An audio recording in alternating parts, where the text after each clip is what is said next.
Hello students, स्वागत है आपका साइंस स्पार्क्स यूट्यूब चैनल पर।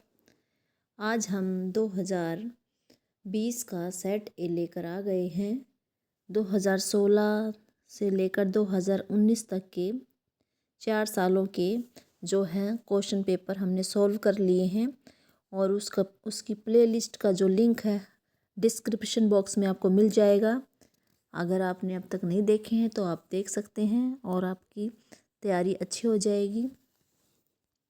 आज हम अपना जो है 2020 का सेट सॉल्व करने जा रहे हैं। जिसने पीछे वाले कर लिए हैं 2016 से लेकर 2019 तक, वो जो अब ये 2020 का अगर सॉल्व करता है तो उसके सारे क्वेश्चन उन 4 सालों में रिपीट हो चुके हैं। वो एक आधा ही क्वेश्चन ऐसा है जो नया आया है, नहीं तो सारे क्वेश्चन बार बार रिपीट हो रहे हैं।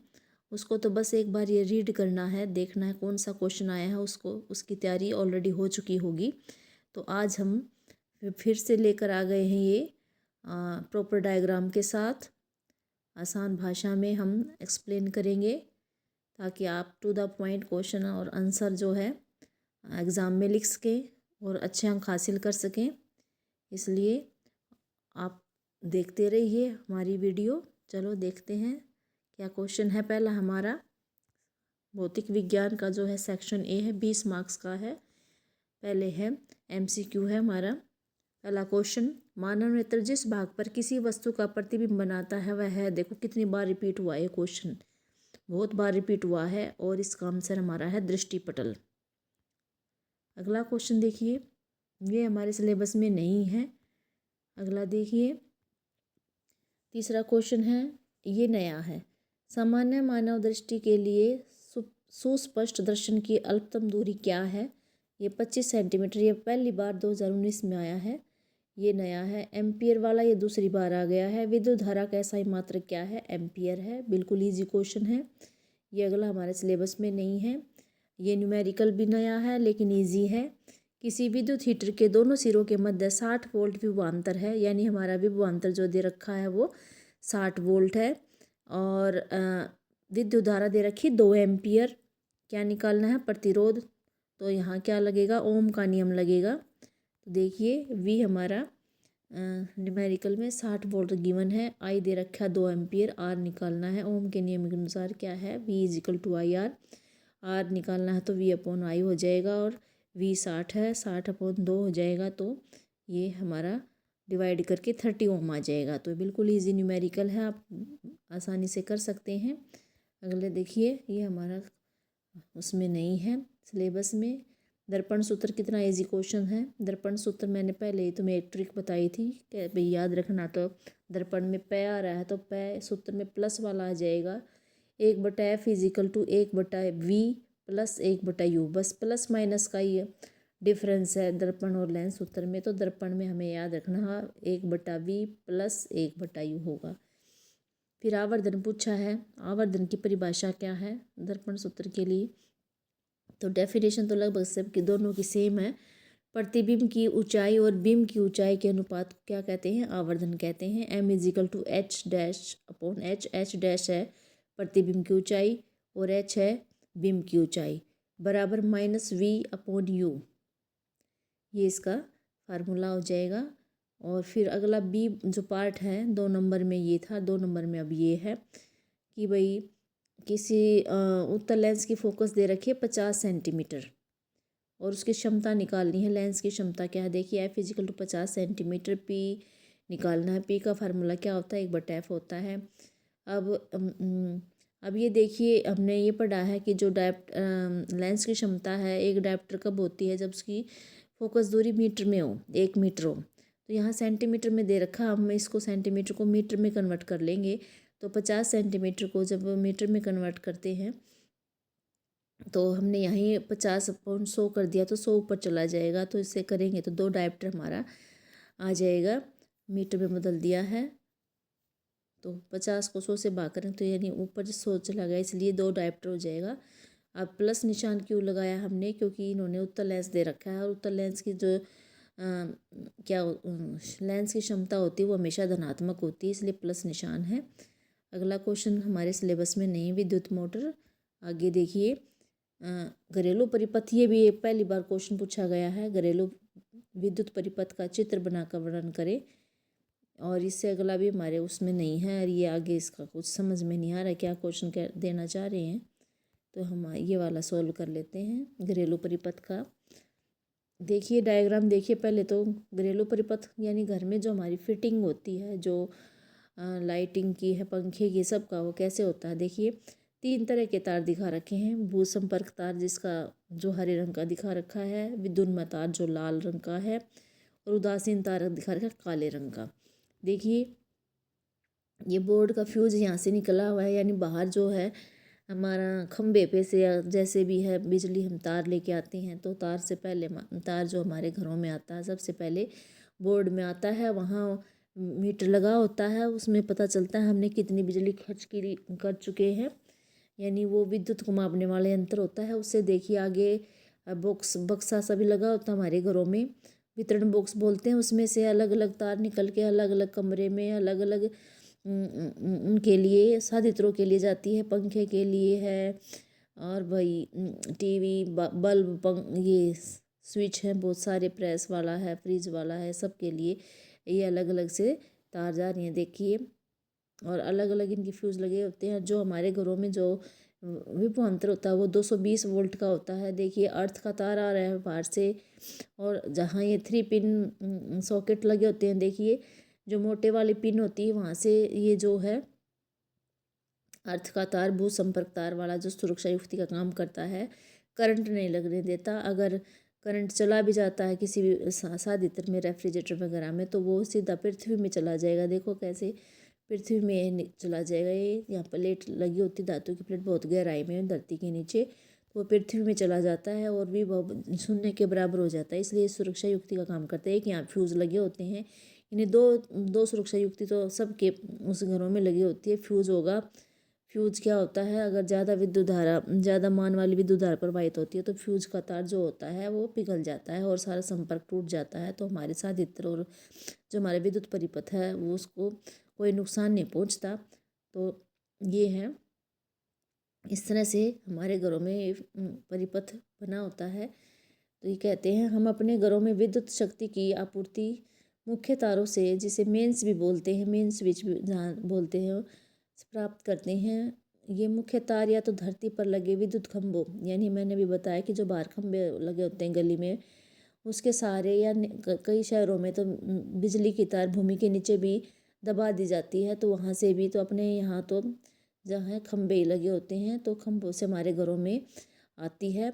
और यहाँ से एक तार को, जिस पर जैसे मैंने बताया लाल रंग का जो तार है, जिसको उसको विद्युन्मा तार या धनात्मक तार बोलते हैं, और जो काला रंग का तार है वो उदासीन तार है और ऋणात्मक तार होता है। और अपने यहाँ पर 220 वोल्ट का विभवांतर का जो है, तारों के बीच में विभवांतर 220 वोल्ट होता है। घर में जो ये मीटर बोर्ड लगे होते हैं मुख्य फ्यूज से होते हुए एक विद्युत मीटर में, ये दिखा रखा है, विद्युत मीटर में प्रवेश करते हैं और ये मीटर विद्युत धारा को मापते हैं। और इन मुख्य स्विच से होते हुए, देखो यहाँ मुख्य स्विच है, घर के लाइन तारों से संयोजित किया जाता है। ये तार घर के अलग अलग परिपथों में विद्युत आपूर्ति करते हैं। प्राय घरों में 2 तरह का परिपथ होता है। एक तो 15 एम्पेयर वाला, जिसमें बहुत ज़्यादा बड़े साधित्र होते हैं, और एक होता है 5 एम्पीयर, बड़े जो 15 एम्पीयर वाला होता है उसमें गीजर, एसी वगैरह यूज़ करते हैं उसका। और दूसरा जो 5 एम्पीयर वाला होता है उसमें हम बल्ब, पंखे, जो कम शक्ति वाले जो यंत्र होते हैं उनको चलाते हैं। 15 एम्पीयर वाले में ज़्यादा शक्ति वाले को चलाते हैं। और भू संपर्क तार जैसे बता दिया, ये पृथ्वी भूमि के निकट जो है गहराई पर एक धातु की प्लेट लगा दी जाती है, उससे जोड़ दिया जाता है। और इसका उपयोग जो है जैसे 3 सॉकेट वाला, 3 प्लग वाला यूज़ करके करते हैं। इस्त्री जहाँ प्रेस करनी हो, टोस्टर चलाना हो, मेज़ का पंखा हो, रेफ्रिजरेटर, एसी हो, कूलर हो, ये चलाने हो तो हमें उसी का इस्तेमाल करते हैं। और तो ये हमारा सुरक्षा युक्ति के रूप में हम इसको काम करते हैं। तो ये जो चित्र दिखा रखे हैं, प्रत्येक विद्युत परिपथ में विद्युन्मा या उदासीन तारों के बीच विभिन्न विद्युत साधित्रों को संयोजित किया जाता है। प्रत्येक साधित्र का अपना अलग अलग ऑन ऑफ स्विच होता है, इसलिए हम यहाँ पर इसको क्या करते हैं, पार्श्व क्रम में जोड़ते हैं। ताकि अपनी इच्छा अनुसार हम इसको ऑन ऑफ कर सकें। तो इस तरह से हमें पता होना चाहिए पार्श्व क्रम में होते हैं। अगर हमें पंखा चलाना है तो पंखा चलाएंगे, स्विच ऑन कर लेंगे। अगर ऑफ़ करना है तो ऑफ़ कर देंगे। तो यहाँ पर जो हमारा परिपथ होते हैं उसमें जो ये लगा रखा होता है परिपथ जो होता है वो पार्श्व क्रम में होता है, ये ध्यान रखना है। आगे देखिए अगला क्वेश्चन है हमारा। अगला हमारा रसायन विज्ञान स्टार्ट हो गया है। अब रसायन विज्ञान 19 मार्क्स का है। तो रसायन विज्ञान में देखिए पहला रसायन विज्ञान का पहला जो क्वेश्चन है वो 1 नंबर का है। जब बुझे हुए चूने पर क्लोरीन गैस डाली जाती है तो क्या होता है। देखिए बुझा हुआ चूना कैल्शियम हाइड्रोक्साइड होता है, क्लोरीन गैस गुजारेंगे तो कैल्शियम ऑक्सीक्लोराइड और पानी बनता है। कैल्शियम ऑक्सीक्लोराइड है विरंजक चूर्ण। तो आपको पूरा 1 मार्क्स मिल जाएगा। अगला प्रश्न है, ये सिलेबस में नहीं है हमारे में। AACl सूत्र वाला क्लोराइड बनाता है, यानी Cl एक की जो वैलेंसी है 1 होगी तो K की ही 1 है इसमें, तो ये ऑप्शन आ जाएगा। अगला देखिए 2 नंबर का प्रश्न है, तेल और वसा युक्त पदार्थों को नाइट्रोजन गैस में क्यों पैक किया जाता है। ये भी इंपॉर्टेंट है, ये भी फ्रीक्वेंटली रिपीट हो रहा है ये क्वेश्चन भी। तो नाइट्रोजन गैस है अक्रिय गैस होती है और ये प्रतिऑक्सीकारक भी है, यानी ये ऑक्सीजन को जुड़ने नहीं देती तेल और वसायुक्त खाद्य पदार्थों से, उसका उपचय नहीं होने देती, इसलिए वो जुड़ने नहीं देगा। और जो हमारी जो खाने वाली चीज़ें हैं वो सही रहेंगी, उनमें का स्वाद और गंध नहीं बदलेगा। इसलिए हम इसको नाइट्रोजन गैस से उसमें डालते हैं, पैक करते हैं उनको। 14वां क्वेश्चन है, कुछ समझ में नहीं आ रहा। अगला देखिए 15वां सिलेबस में नहीं है। 16वां देखिए, निम्न अभिक्रिया के समीकरण लिखिए।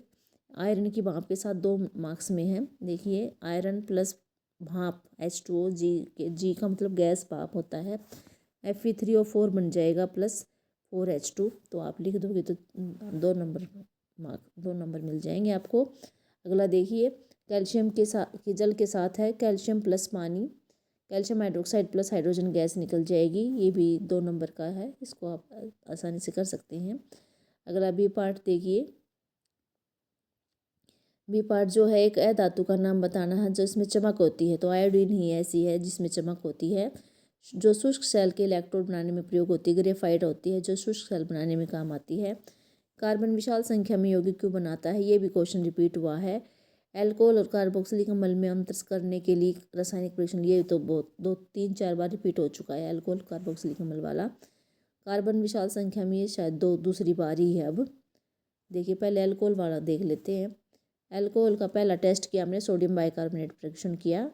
तो एल्कोहल जो है सोडियम बाइकार्बोनेट परीक्षण में कोई प्रतिक्रिया नहीं दिखाता, लेकिन जो कार्बोक्सिलिक अम्ल होते हैं वो CO2 गैस बनाते हैं, और CO2 गैस जब बनती है तो तेज़ी से बुदबुदाहट उत्पन्न हो जाती है उसमें। लिटमस परीक्षण करेंगे तो कोई प्रतिक्रिया नहीं दिखाएगा एल्कोहल। और जो कार्बोक्सिलिक अम्ल तो अम्ल हैं, ये क्या कर देते हैं, नीले लिटमस को लाल कर देंगे। सोडियम धातु के साथ परीक्षण करेंगे तो एल्कोहल सोडियम के साथ हाइड्रोजन गैस बना देते हैं।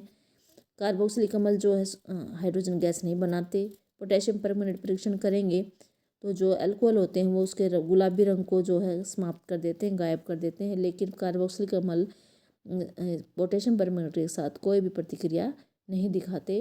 अब कार्बन के यौगिकों का नामकरण कैसे करते हैं, नहीं नामकरण नहीं, क्या पूछा है, हाँ संख्या, विशाल संख्या में मतलब बहुत ज़्यादा मात्रा में कार्बन जो है यौगिक कैसे बनाता है।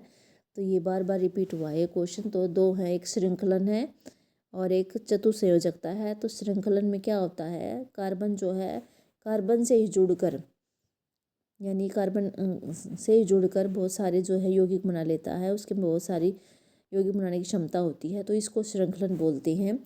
और जो श्रृंखलन है इसमें 3 तरह के पढ़ेंगे हम यहाँ पर, कार्बन की लंबी श्रृंखला, कार्बन की अनेक शाखाओं वाली श्रृंखला और वलय। तो पहला है कार्बन की लंबी श्रृंखला, इसमें संतृप्त और असंतृप्त यौगिक आएंगे। संतृप्त यौगिक कौन से होते हैं, जिसमें कार्बन कार्बन के बीच में एक कलाबंध हो, जैसे अल्केन आ गए। इसका जनरल फार्मूला CnH2n+2 होता है। तो ऐसे जो है ये जैसे CC के बीच में कलाबंध हो गया, इसमें methane, ethane, propane, butane, pentane, ये हेक्सेन ये आ जाएंगे। देखिए इसका नाम हमने कैसे रखा,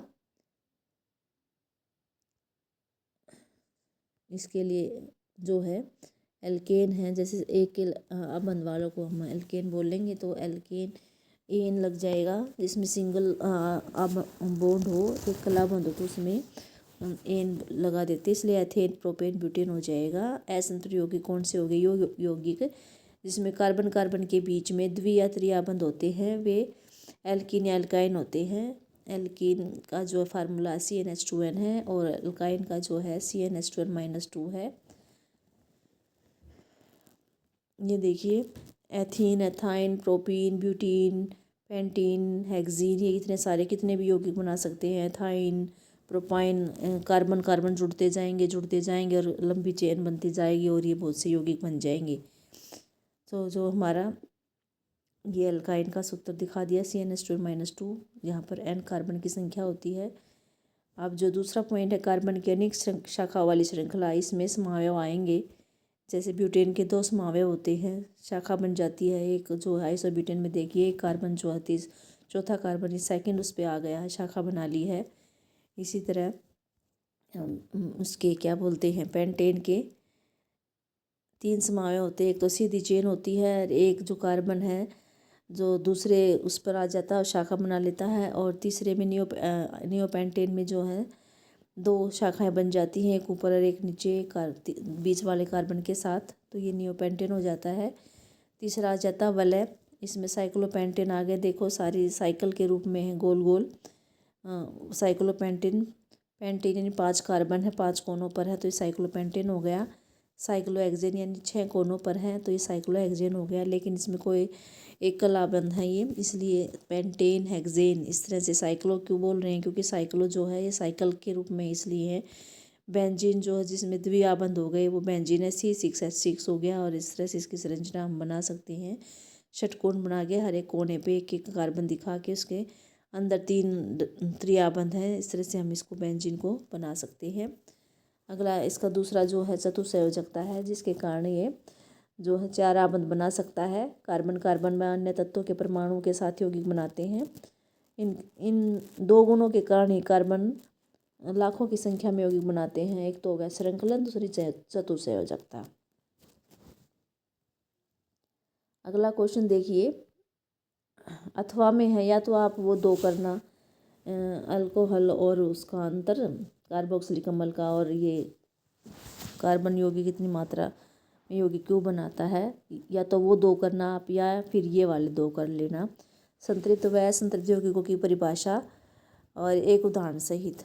देखिए संतृप्त क्या होते हैं? वे हाइड्रोकार्बन होते हैं या वे यौगिक होते हैं जिसमें कार्बन कार्बन के बीच में एक कलाबंध होता है, संतृप्त हाइड्रोकार्बन कहलाते हैं। C और C के बीच में, जैसे मैथेन, एथेन, प्रोपेन, ब्यूटेन ऐसे हो जाएंगे। असंतृप्त हाइड्रोकार्बन में हाइड्रोकार्बन होते हैं जिसमें कार्बन कार्बन के बीच में द्वि या त्रिआबंध हो, उसे असंतृप्त हाइड्रोकार्बन कहते हैं। C के बीच में, इसमें एथीन, प्रोपेन, ब्यूटीन ये तो अल्कीन हो गई, एथाइन, प्रोपाइन, ब्यूटाइन ये अल्काइन हो गए, तो आप ये एग्जाम्पल दे सकते हैं। फिर हमारे पूछा गया है एथेन की इलेक्ट्रॉनिक बिंदु संरचना। देखिए इलेक्ट्रॉनिक बिंदु संरचना दर्शाने के लिए सबसे पहले हमें उसके संरचनात्मक सूत्र के हिसाब से लिखना है। जैसे देखिए कार्बन के पास जो है 4 इलेक्ट्रॉन होते हैं, और ये देखिए 2 कार्बन के बीच में एथेन 2 कार्बन है, तो ये एक एक कार्बन की साझेदारी तो आपस में कार्बन कर लेते हैं, और 3 जो इलेक्ट्रॉन बच गए हैं कार्बन के, वे 3 हाइड्रोजन आ जाते हैं और उनके साथ साझेदारी कर लेते हैं। दोनों ही इस तरह से साझेदारी करके ये जो है वो ये इलेक्ट्रॉन बिंदु संरचना ये साझेदारी कर लेंगे तो इनका जो है संयोजकता संतुष्ट हो जाती है। अब अगला देखिए, प्रोपेनोन का जो फार्मूला CH3CO CH3 है, इसमें देखिए 2 C के बीच में जो है इलेक्ट्रॉनों जो क्रॉस से इलेक्ट्रॉन दिखा रखे हैं, कार्बन के डॉट से दिखा रखे हैं हाइड्रोजन के, तो कार्बन इधर इस ये वाला पहले वाला कार्बन जो है एक कार्बन के साथ इलेक्ट्रॉन की साझेदारी दिखा रहा है, और दूसरा जो कार्बन है ये ये 3 हाइड्रोजन के साथ इलेक्ट्रॉनों की साझेदारी दिखा रहा है, तो इस तरह से इलेक्ट्रॉन बिंदु संरचना बन जाएगी। और यह बीच में ऑक्सीजन है, ऑक्सीजन के पास 2 इलेक्ट्रॉन होते हैं, उसको 2 इलेक्ट्रॉन चाहिए होते हैं, और कार्बन के पास तो है ही, तो दोनों की ये साझेदारी कर लेता है। तो इस तरह से ये यहाँ पर इलेक्ट्रॉन डॉट स्ट्रक्चर हो जाएगा। इसी तरह ये लास्ट वाले कार्बन के साथ एक कार्बन तो इसके साथ बना लिया, और जो है 3 है हाइड्रोजन के साथ बना लिए। इस तरह से इलेक्ट्रॉन डॉट स्ट्रक्चर हो जाएगा हमारा। अगला है एथीन। एथीन के बीच में एक द्विआबंध होता है। तो देखिए द्विआबंध में क्या कहते हैं, कार्बन कार्बन जो है 2 इलेक्ट्रॉनों की साझेदारी दिखाता है, और 2 हाइड्रोजन है, 2 हाइड्रोजन के साथ वो दिखाएगा। और इधर वाला कार्बन भी 2 तो इसके साथ दिखा दी, कार्बन के साथ कार्बन की, और 2 फिर इसके हाइड्रोजन के साथ दिखा दी। तो ये इसकी इलेक्ट्रॉन बिंदु संरचना ऐसे हो जाएगी तीनों की। तो ये 3 नंबर में थे, आप ये कर सकते हो या पिछले वाला क्वेश्चन कर सकते हैं। अब हमारा जो है रसायन विज्ञान स्टार्ट हो गया है। रसायन विज्ञान 21 नंबर का है। ये क्वेश्चन पहले भी आया है, रिपीट है ये। हरे पौधों की पत्तियों द्वारा प्राप्त होने वाली ऊर्जा का लगभग कितने प्रतिशत खाद्य ऊर्जा में परिवर्तित होता है? 1% है। ये दूसरी बार क्वेश्चन आया है। अगला देखिए, निम्नलिखित में से प्राथमिक स्तर पर कौन आते हैं? ये रिपीट होता है। देखिए मैंने पहले बताया जो प्राथमिक स्तर पे होते हैं वो पौधे होते हैं। तो यहाँ देखिए पौधा कौन है? घास है। तो घास क्या आ जाएगा प्राथमिक स्तर पर। द्वितीयक पर कौन आएगा? जो घास को खाती हैं। तो यहाँ घास को कौन खाएगा? कीट खाएगा।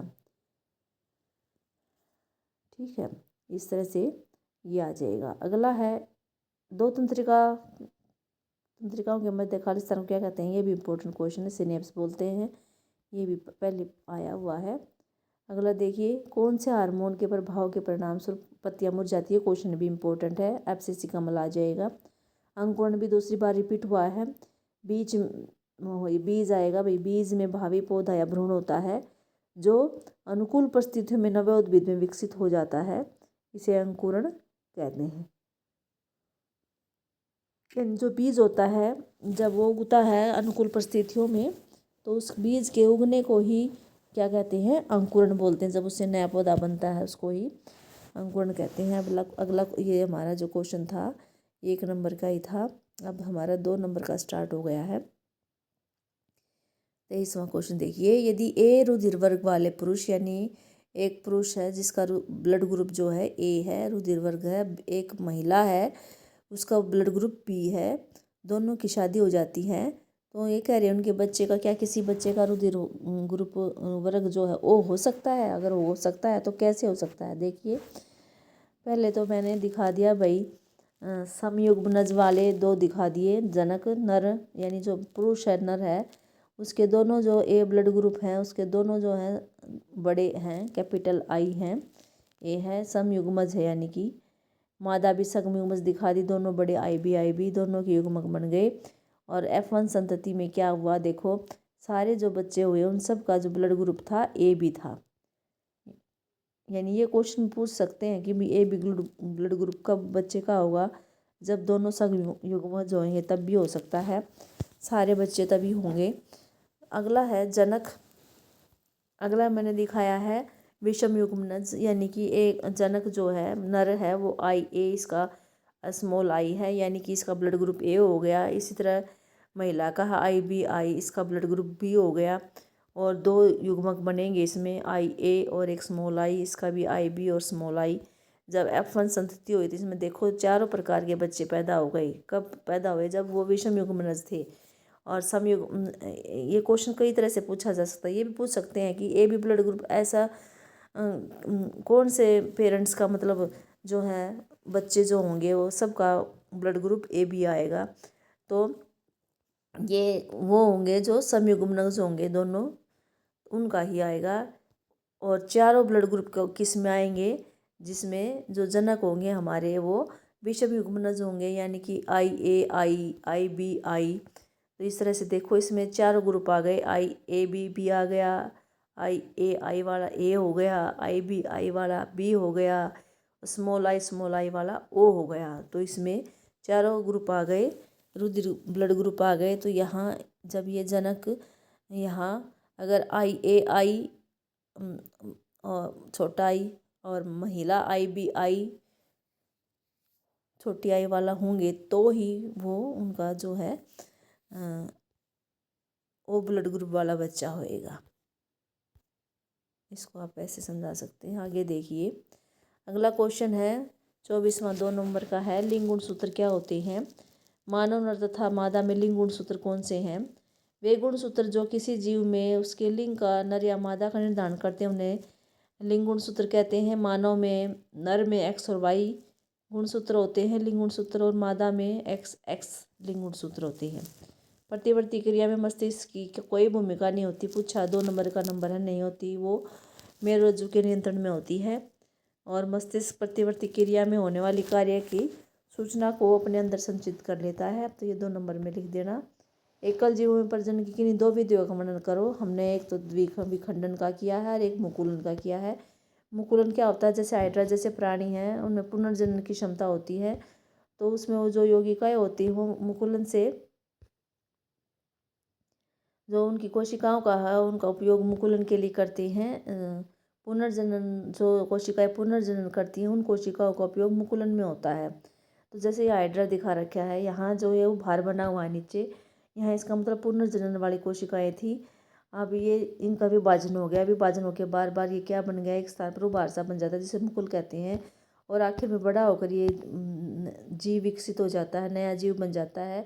और पूर्ण विकसित होने के बाद ये इस हाइड्रा से अपने जनक से ये अलग हो जाता है और बिल्कुल वैसा ही होता है जैसा कि इसका जनक हाइड्रा होता है। तो ये मुकुलन हो जाता है कि उभार बन के उसमें विभाजन हो गया, वो बड़ा जीव बन के अलग से विकसित हो जाता है। एक विखंडन दिखा सकते हैं और दूसरा ये कोशिकीय जीवों में होता है। विखंडन द्वारा नए जीव बनते हैं। 2 प्रकार का होता है, द्विखंडन और बहुखंडन। द्विखंडन में आप अमीबा और लेशमानिया बता सकते हैं। अमीबा में जो होता है और उसमें जो जीव है 2 बराबर भागों में बट जाता है। और लेशमानिया जो अमीबा में है उसमें जो एक कोशिका विभाजन होता है, एक जो है किसी भी तल से हो सकता है, लेकिन जो लेशमानिया है उसमें विभाजन है वो एक निर्धारित तल से होता है। बहुखंडन पाया जाता है मलेरिया परजीवी में, प्लाज्मोडियम में, उसमें उसके अंदर कोशिका के अंदर वो बार बार जो है केंद्रक विभाजित होता रहता है और प्रतिकूल परिस्थितियों में होता है ये। और जब अनुकूल परिस्थितियाँ आती हैं तो जो है वो हर एक जीव जो है ये जो अंदर केंद्रक है इसके अंदर देखिए वो हर एक केंद्रक एक नया जीव में विकसित हो जाता है। आगे देखिए अगला क्वेश्चन क्या है हमारा। हाँ, दोहरा परिसंचरण क्या है, मनुष्य में दोहरा परिसंचरण का क्या महत्व है। तो ये भी इम्पोर्टेंट क्वेश्चन है, ये भी कई बार आया है। मनुष्य में दोहरा परिसंचरण का अर्थ है कि रक्त एक चक्कर में 2 बार हृदय से गुजरता है। दायां लिंग में अब देखिए कैसे कैसे गुजरता है। दायां लिंग में शरीर के ऊपरी भाग से और शरीर के निचले भाग से जो महाशिरा होती हैं वो विऑक्सीजनित रक्त को लेकर आती हैं। यह रक्त फिर दायां लिंग से दाएं निलय में चला जाएगा। दाएं निलय से फिर ये फुफ्फुस धमनी द्वारा फेफड़ों में आ जाएगा, क्योंकि विऑक्सीजनित है, इसमें कार्बन डाइऑक्साइड गैस है और फेफड़ों में जो है जो इस गैस जो है फेफड़ों में चला जाएगा ये जो है रक्त, और वहाँ पर ये शुद्ध होकर फिर वहाँ से कहाँ आ जाएगा, बाएं भाग में आ जाएगा, उसमें बाएं आलिंद में आ जाएगा हृदय के। वहाँ फेफड़ों में जो है कुपिका कोश होता है, कुपिका कोश में गैसों का आदान प्रदान होता है। रुधिर में जो कार्बन डाइऑक्साइड है वो फेफड़ों में चली जाती है और फेफड़ों में जो वायु भरी होती है ऑक्सीजन होती है वो रुधिर में आ जाती है। तो इस तरह से वहाँ पर रक्त शुद्ध हो जाता है और ये शुद्ध रक्त है फेफड़ों से फिर किस में आएगा, फुफ्फुस शिरा लेके आएंगी इसको, हृदय के बाह्य लिंग में लेके आती हैं।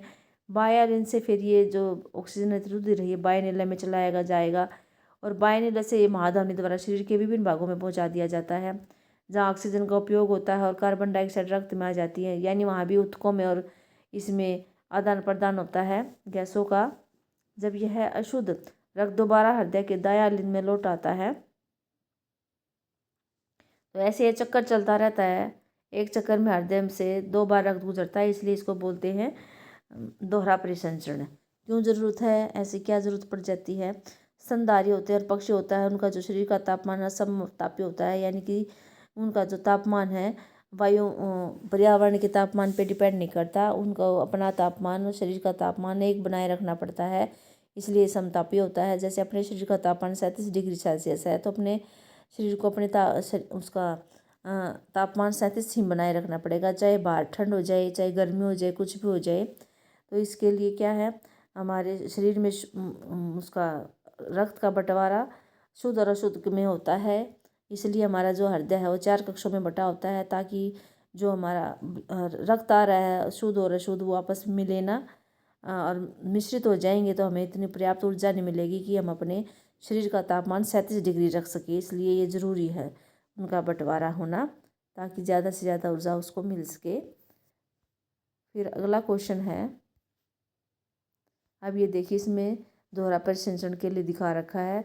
फुफ्फुस के केशिकाएँ हैं, यहाँ से देखो रक्त आ रहा है, शुद्ध आ गया, फुफ्फुस धमनी लेकर आ गई, फुफ्फुस शिरा लेके आई, सॉरी फुफ्फुस धमनी फुफ्फुस शिरा लेकर आ गई, फुफ्फुस शिरा से बाह्य आलिंद में लेके आई, बाह्य आलिंद से बाह्य निलय में आया, बाह्य निलय से ये महाधमनी द्वारा फिर शरीर के सभी भागों में जाएगा, तो यहाँ के ऊतकों में केशिकाएँ मिलेंगी, वहाँ आदान प्रदान हो जाएगा।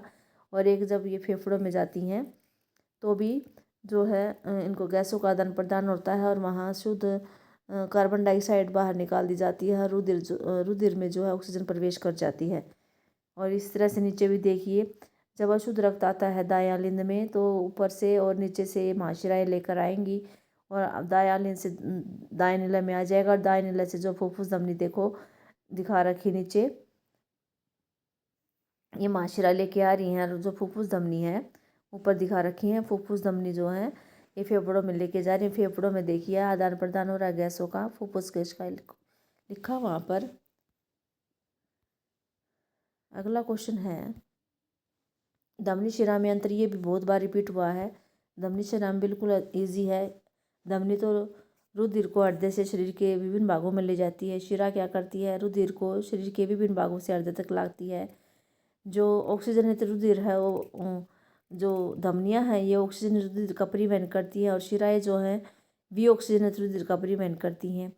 धमनी की भित्ति मोटी और लचीली होती है, क्योंकि उसको हृदय से जो रक्त को है ज़्यादा दाब के साथ दूर तक भेजना होता है। लेकिन शिरा की जो भित्ति होती है वो पतली होती है, क्योंकि उसको रुधिर को हृदय में लाना होता है, इतने प्रेशर की जो उसको ज़रूरत नहीं पड़ती। फिर है अथवा में अब लिखना है, या मानव हृदय का नामांकित चित्र बनाकर उसके कार्य प्रणाली का वर्णन करना है। देखिए ये चित्र बना रखा है, अभी जो हमने अभी पीछे किया है वैसा ही बिल्कुल है। इसमें जो दोहरा परिसंचरण समझाया गया है उस जैसा ही है बिल्कुल। देखिए ये बायां आलिंद है और ये बायां निलय है। बायां आलिंद में 2 फुफ्फुस शिराएँ दिखा रखी हैं। ये फुफ्फुस शिराएँ क्या कर रही हैं, शुद्ध रक्त को जो है फेफड़ों से हृदय के बायां आलिंद में ला रही है। बायां आलिंद से बाह्य निलय में चला जाता है शुद्ध रक्त। बाह्य निलय से जो है प्रेशर पड़ने पर, कपाट बंद होने पर जो है प्रेशर पड़ेगा, तो ये महाधमनी द्वारा देखिए शरीर के विभिन्न भागों में लेके जाएगा, और वहाँ विभिन्न भागों में जब लेके जाता है वहाँ केशिका होती है, तो वहाँ गैसों का आदान प्रदान हो जाता है। ऊतकों से कार्बन डाइऑक्साइड रुधिर में आ जाती है, रुधिर से जो है ऑक्सीजन ऊतकों में कोशिकाओं में चली जाती है। तो अब जो रुधिर हमारा कार्बन डाइऑक्साइड वाला हो भी ऑक्सीजनित रुधिर है, वो अब जो है शरीर के ऊपरी भाग से महाशिरा और शरीर के निचली भाग से महाशिरा उस रक्त को इकट्ठा करके दायां आलिंद में डाल देते हैं। दायां आलिंद से दाएं निलय में, और दाएं निलय में आने के बाद क्या है, जो है फुफ्फुस धमनियाँ, 2 फुफ्फुस धमनियाँ फेफड़ों को जा रही हैं, तो वो उसको शुद्ध रक्त को अशुद्ध रक्त को लेके जाएंगी, और वहाँ फिर जो है फेफड़ों में आदान प्रदान हो जाएगा गैसों का। फेफड़ों से ऑक्सीजन तो रक्त में आ जाती है, और रक्त से जो है कार्बन डाइऑक्साइड है वो किस में आ जाएगी, फेफड़ों में आ जाती है। ऐसे आदान प्रदान हो जाता है, और फेफड़ों से कार्बन डाइऑक्साइड को शरीर से बाहर निकाल दिया जाता है। इस तरह से ये हमारा डायग्राम बना लेना, या आप डायग्राम बना लेना। और ये क्वेश्चन है, ये जो रिटर्न में बताया यही बताया गया कार्य प्रणाली में। ये मानव हृदय जो मांसपेशियों का बना होता है, और इसका जो अपना साइज़ होता है इसका अपनी बंद मुट्ठी के बराबर होता है, और 2 आलिंद, इसमें 4 कक्ष होते हैं, 2 आलिंद और 2 निलय, दायां आलिंद बायां आलिंद, दायां निलय बायां निलय। तो इसका बंटवारा इसलिए किया जाता है ताकि हमें पर्याप्त मात्रा में ऑक्सीजन मिल सके, और जो है हम अपने शरीर का तापमान जो 37 डिग्री बनाए रख सकें। ये देखिए बता रखा है कि कार्यप्रणाली कैसे। बायां आलिंद और बायां निलय, हृदय के बायां आलिंद में फुफ्फुस शिराएँ फेफड़ों से ऑक्सीजन रक्त को लेकर आती हैं। बायां आलिंद के संकुचित होने पर रुधिर बायां निलय में पहुंच जाता है। यहाँ से रुधिर महाधमनी द्वारा शरीर के सभी भागों में पहुँचा दिया जाता है। कोशिकाओं व ऊतकों के रुधिर के बीच ऑक्सीजन और कार्बन डाइऑक्साइड का आदान प्रदान होता है। फिर क्या है, बायां अलिंद और दायां निलय।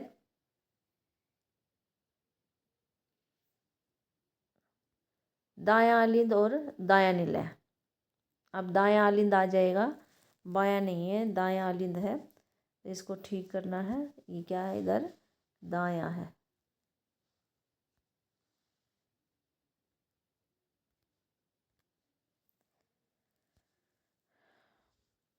दायां अलिंद और दायां निलय है। हृदय के दायां अलिंद में शरीर के ऊपरी भाग से और शरीर के निचले भाग से माशराएं विऑक्सीजनेटेड रुधिर को लेकर आ जाती हैं। दायां अलिंद से विऑक्सीजन रुधिर दायां निलय में चला जाता है और यहाँ से रुधिर फुफ्फुस धमनियों द्वारा फेफड़ों में प्रवेश कर जाएगा और फेफड़ों में कुपिका कोश में गैसों का आदान प्रदान हो जाता है और ऑक्सीजन रुधिर में आ जाती है और रुधिर से कार्बन डाइऑक्साइड फेफड़ों में चली जाती है। फेफड़ों से ऑक्सीजन रुधिर अब फिर से बायां अलिंद में पहुंच जाता है। इस प्रकार यह चक्कर चलता रहता है। हृदय में रुधिर 2 बार प्रवेश कर रहा है और 2 बार निकल रहा है, इसलिए इसको दोहरा परिसंचरण करते हैं।